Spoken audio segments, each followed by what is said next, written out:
Najnoviji trend u svijetu kod muškaraca je definitivno menshot procedura, koja je prvenstveno namijenjena pacijentima koji imaju problema s erekcijom, a u posljednje vrijeme sve traženije i među muškarcima koji žele povećati penis bez odlaska pod nož. Posjetili smo Polikliniku Medikol i razgovarali s doktoricom Irijanom Rajković, specijalisticom plastične, rekonstrukcijske i estetske kirurgije, koja je ovaj zahvat uvela ne samo u Hrvatsku, već i u ovaj dio Europe. Menshot ili male enhancement procedura je najnoviji trend i najnoviji zahvat za tretiranje erektilne disfunkcije u svijetu.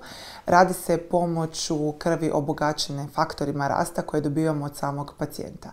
Menshot, odnosno male enhancement tretman, je ujedno i najpopularniji muški anti-aging tretman, kod kojeg osim što tretiramo i bavimo se problemima erektilne disfunkcije, dolazi do pojačanja senzibiliteta, odnosno osjeta na penisu, a isto tako dolazi do pomlađivanja kože penisa. Menshot procedura registrirana i zaštićena metoda ubrizgavanja PRP-a, a doktorica Irijana Rajković prvi je jedini liječnik u ovom dijelu Europe koji izvodi ovaj zahvat, te je ujedno i službeni međunarodni edukator za menshot. Sami protokoli dizajnirani su tako da poboljšaju hemodinamiku penisa i revitaliziraju glatku muskulaturu kavernoznog tijela.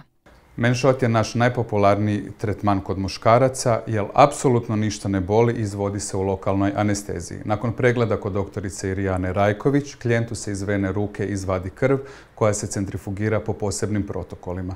Nakon centrifugiranja dobijemo koncentrat matičnih stanica i faktora rasta koji se potom ubrizgavaju u penis. Tretman traje oko pola sata te se klijent nakon tretmana može vratiti svojim svakodnevnim obavezama. Napominjem, tretman menshota je apsolutno bezbolan. Doktorica Irijana Rajković educirala se na prestižnim inozemnim klinikama i institucijama. Osim što je pozvani predavač na mnogim svjetskim kongresima, doktorica Rajković ujedno i predavač na Američkoj akademiji za estetsku medicinu, te educira brojne kirurge iz cijelog svijeta na području estetske medicine i plastične i estetske kirurgije.